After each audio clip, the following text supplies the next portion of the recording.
on roll. I got you grow like never see to the hood. Close to your heart, close your eyes to sticking their homicide, free to their inside, breaking to their heart door, stand to their ears. So go let me know what you stick in my heart. A flip to the light, go flip to my heart, slide skip down to the heart, beat them for your heart. Blank is my heart, as feel what your heart. Your lips me like God never can. Your eyes buckle heart, and give keys to your heart. Goes yeah.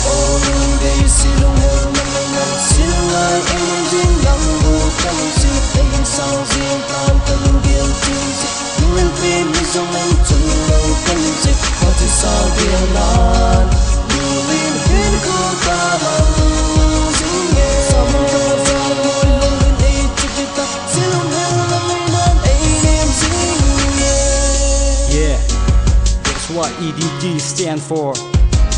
Idiots who present the law. Seem to your heartbeat, stand for heart true. My loved ones, I could know what true love feels like.